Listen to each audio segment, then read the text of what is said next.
LORDSON TV Pro Max. I was saying, I'm from LORDSON TV Pro Max. So this year, Papa, F Gold, and then so much. And someone I cost so our Gabon, a been a made barber someone. You was an hour tree mumbo so memo, and just and some cost so some of the African countries are Menoka say, and yet easy. A year Gabon for any one day, and then I cost our Cameroon. Hey, I was saying, so when you answer catch it, Mammy Chama went to my boy from Krato, Embra.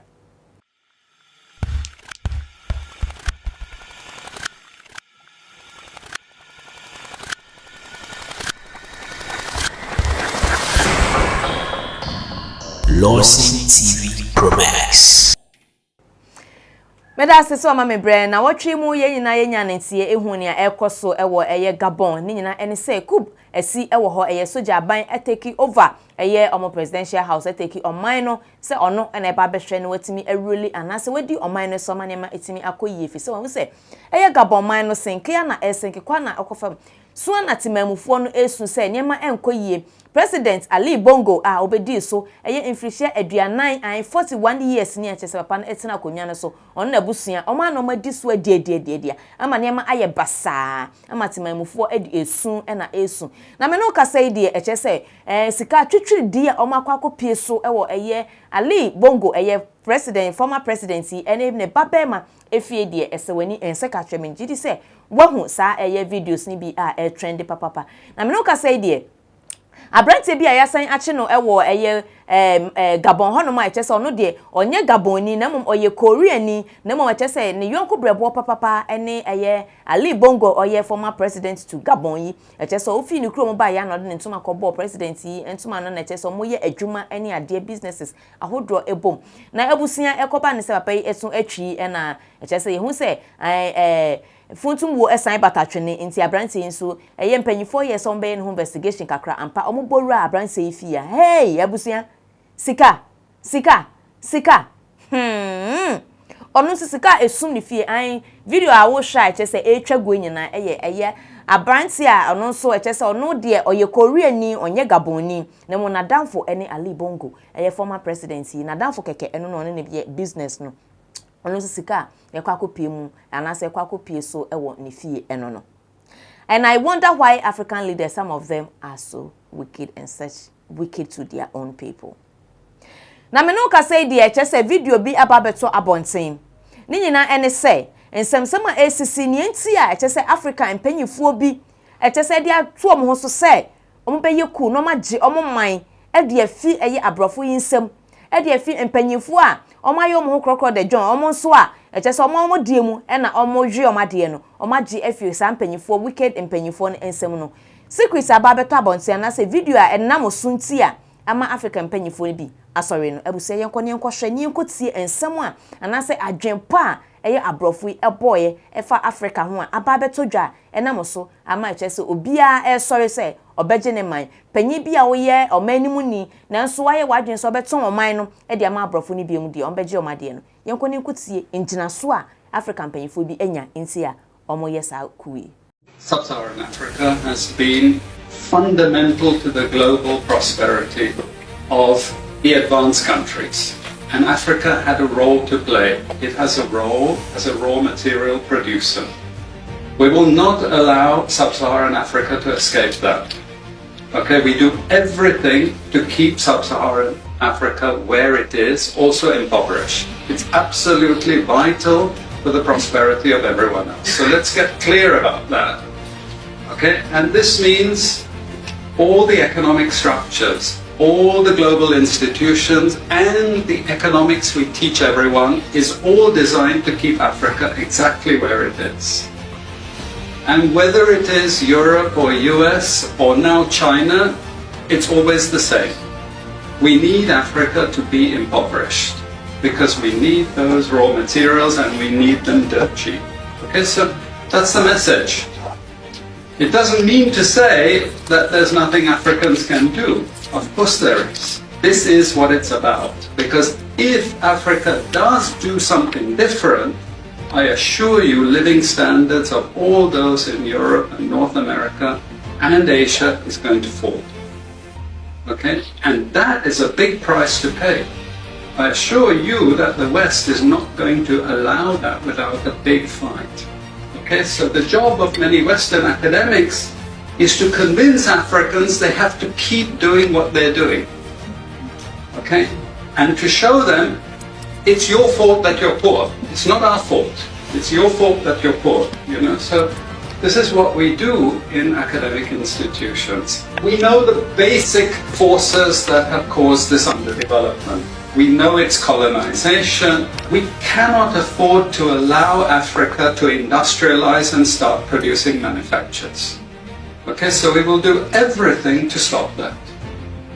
And I'm going to show you how we actually block that. We had East Asian rapid industrialization processes. So in the earlier period, we had Japan and Korea and Taiwan. Okay, rapid growth, sucking in raw materials from Africa, driving up the prices. And after those countries finished industrialization, then Sub-Saharan African growth rate again fell. Sub-Saharan Africa is condemned to this role, just the supplier of raw materials, not a manufacturer. The currencies are collapsing of these countries, and many of them are Sub-Saharan African countries. After colonization ended, we needed new structures to keep these countries where they were. Okay? And the first of those is aid. Okay? We give them aid. Aid for what? Actually, we give them aid to keep repressive regimes in power. That's all. All the hypocrisy about transparency and democracy and bullshit like that, it's all bullshit. But it would go to country after country offering loans. And if the president did not accept the loan, they were killed. It's just economics. It's economic warfare. The rich declare war on the poor. It happens everywhere. It happens in a country. The rich control the government. Of course they do. You really believe you have democracy? Come on. I mean, grow up. Who has all the subsidies and income support? US, Europe. The largest budgets in the world for supporting their farmers are Europe and US. You see, we're keeping them dependent. We're keeping them on a string. This next round of the WTO is designed to block that. To block anyone else getting. Yeah, I hope say in some I would see we are marshal. A chesa brofuna boy a hoopo. Say Africa padie. Ya wadioje, Nyankopon adom ya chede adom ya de. Enti no, ombeko so suppress yen. Ombeko so edi yenya, ombeko so edi ya bro, adada yen. To for us to feel say we are not wealth. Say ye benye sika anase mpo no, ya na ya je na ye ho ache yen. After say omo bedi yen so na ye pre ya ye ne yesese ye nya fa hodie no. Ye fa hodie echi mpo no, omo fa kwati kwan so. And no more kweti kwan so assess still na omo be hye yen so na still ya hye won ase no matimi fa ye japade ye ne ma pa erade de adom yen Africans no omatimi de afa akọ abusen sa woti ye sa woti wo ready o ti bebi a ekoso na se no so mo hwe na se ne nyina mu Africans we are not ready say be submit ye we want to fight back like ebinum asori a meno ka say ni jefo asori ayeku na eye gabonfo asori na meno ka say de eche se Cameroon enso no president a owo honom no ono hu se ne ton esa ono so panyi bone panyi a watena so wanya 19 years ogusu ti akonwa so e wo Cameroon ogusu ti akonwa so wo Cameroon meno ka say de eche se waye reshuffle ohun ni e so Africa countries ni soldiers no eche se waso mu se ordinance for mu se guru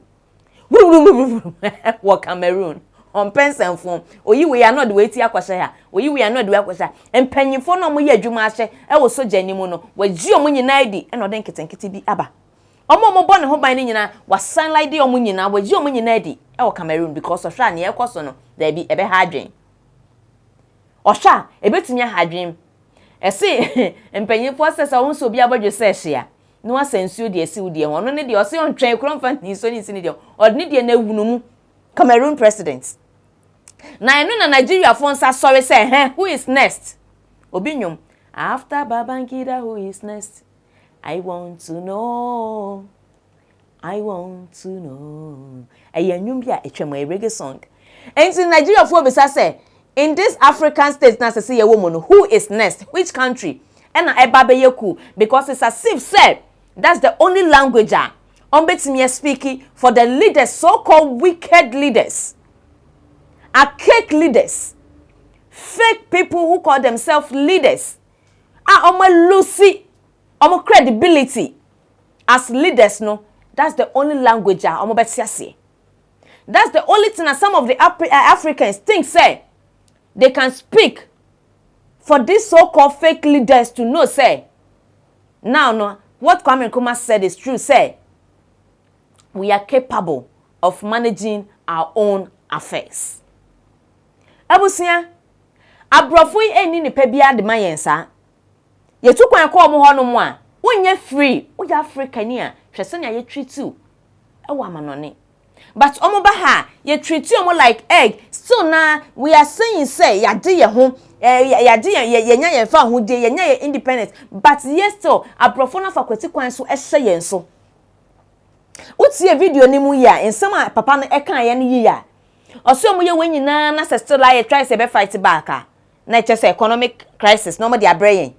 O ma tutu niema so increase prices of things. Na ma ye ho achi yen. Ye ho chi yen a abusia na o ma ye so o mo ma yen loan. O mo ma yen loan na no o mo de sabotage yen. O mo ma yen sika. Ye ma usika ne dia ende na wasase na ha nyina ye ndia. Ye ma usika ne dia ende na gay ne lesbianism na chese wo se ogitum. Ye ma usika ne dia na be se 3 years 5 years 10 years mema ye mfa work bia e wadwuma bia mu. Ye ma usika ne dia ende na gold na ye ba betu ni ye chemu miensa ye di 2 e kwone ama mbaako. Ye ma usika ne dia ende na oyo na apie omukrom honom no ye tu nyina ne ye dia kọ ne ye akọ refined ne asenya ba beton amamo. What kind of wickedness? And so president Albert Wajen say won je salon no ma fakweti kwan so no maku. How many African leaders and abrofu ya fakweti kwan so e di entrode ato om so ma ye kunkum om. I know say wanka so betimi akenkan. Na show video ba ko a e ba ya asen apia bonten a e ye ma rehwani e ma me hu how wicked abrofu bi ye. France for e wo e ye is it Togo or one of the countries? I am almost 24 hours so move and fear manim because almost your mind gold any resource in the com chrome. Almost fan yeshri ewa memu hanum no and Africa hansi omun kono. So my ready o mati access on bekono. She wickedness omoyeye. Shade bi omoyeye. She video ni bi in embra.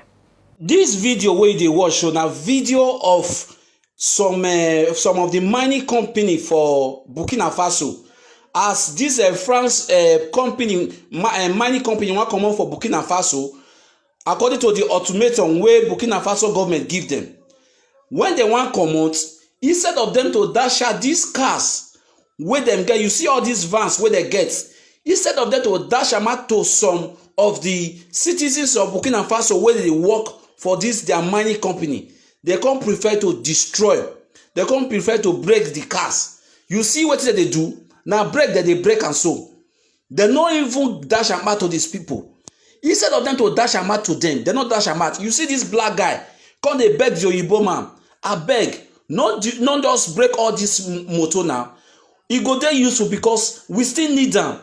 But the man prefer to break them. You see the kind of mind where people get. This will not be love what they preach about. How you go prefer to break something rather than give you an out? And this vehicle, all these Toyota vehicle, they're good though. You see them, rather they call they break them. They call they break them because say their government give the ultimatum say, if you na one mind, make sure say na everything we na go dey do for our country here. May na come build everything for our country. Not be say na just to come they assemble things for here. May na build from the beginning to the finishing of everything so that men the Burkina Faso citizens still know how they do the thing. Now they come prefer to say no. May they break if they want come on. Instead of them to give this out to the citizens of Burkina Faso, they go break them. Now what thing they happen for years so? And you know they right. How you go they work with person? person wan pack, e just be like say you dey work with a particular company. The company wan relocate because of say they tell that the landlord say comot. As you wan comot, instead of her to say our staff, some of our staff wey dem don dey faithful, wey dem don work with us their mind, instead of them to say okay, make na take this our things wey we no go fit use, wey we no fit carry comot, rather they come prefer to go break am. Now wetin dey happen now wetin dey happen for your show. Abeg share this video, like, comment and follow my page for more if you see this video. So wahu adwinfin a woni pada sanitim France for wahu France for Burkina. Yes, the country is Burkina Faso. What you say? Omo nko no cars na omo de ye adwuma mining sector ho no enye se adwuma na go mo nko mu krom yen wa ha ye betu. So omo be jackass na ma workers ne pa de ye be say no so mo so ye nko ye say bibia na omo de we excavator no omo de brobro eye cars ne so say cars no. We African in no ja papa tuntum no o pa ne cho o say oh boss misra wa anka de fa cha me fa ma me mpo o kwa yen de yen mo hwe aban no so mpam ayate ba ye ne mo ha ye ne ma ye adwuma fan o de fa cha me na ko o say dabi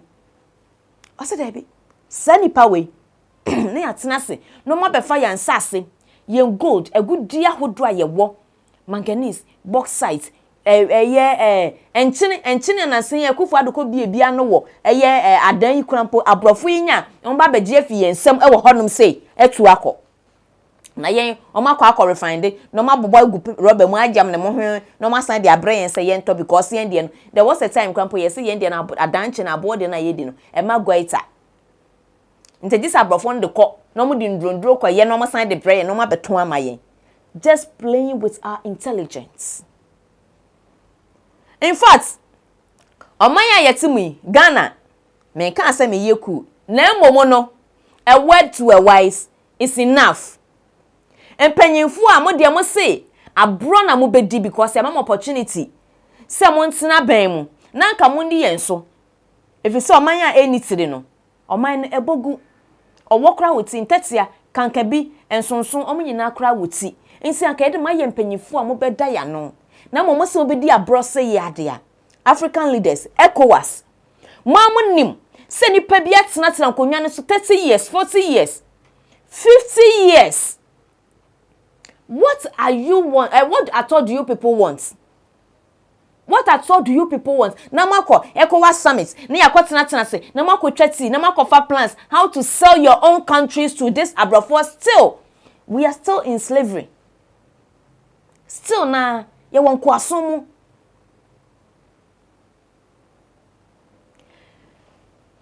Ye hwanya ebesi France for chese omo ho aka me no ka say de chese Gabonfo ai omo say enya nto a enya ntua nsi France for omo no moto nkwanta oma paitin tontan omo ni hweye biom ne senti krampo no enam so e ma France for embassy a ewo honom no omo say omo hia biom omo nko omo ambassador no onfi Gabon honom enko o see onko because France president said I be men ma tana say ono krofo nyina nam so e ma Gabonfo omo atwa light mu atwa pipe mu ai supply embassy no omo akwa akotwam omo akwa akotwa light no because omo 24 hours ni twam no krofo na nko nti omo pese omo bebo ana omo beku oni nti no nsuo ye twam kane a ye twam mo ntena so mu afenso krampo no omo sen ya announcement say o Gabon krom ho nyina say France fo mpanyifo na omo wo Gabon no so called ambassadors no omo hanu ni omo workers nyina omo pie abontin omo kwakoto even pie watakora wo Gabon krom a emo obi anton ma won obi enkun a wa obewu oya pack your two and go send omo betu o se omo be yire o se omo be mimu and decision a Gabon panyifo currently ni omo take eno no se France fo mfi omo krom ho omo ntimi ni omo ntina because omo ba ye no man beboa won na emo how ene ekom eno omo de aba beto won so ebusia ensem a ekoso di anodin. Do you think say near echoes on a year? First now we all hear say cool dear buy and cool dear and you say oh my bo my kunkum ni pema ni pewuni ade. But looking at what is going on, menti say nipa ba akokora ahwere ne nkwa ewo Gabon. Menti say citizen ba akokora ahwere ne nkwa asa now. Ni esi wo Mali ne so no Niger rather. Menti say obia ahwere ne nkwa ewo ho. They want their freedom. They are capable of say Omakason be mind own affairs. Abusia Africa, how safe are we? Ghana, how safe are we? Comment section will offer comment eto ase nsema ekoso now so share wadwon saka video ya bomodin awoso share ema afoforo no omonso omontie bi ni nyina ye nhye ni ye ahwe yi.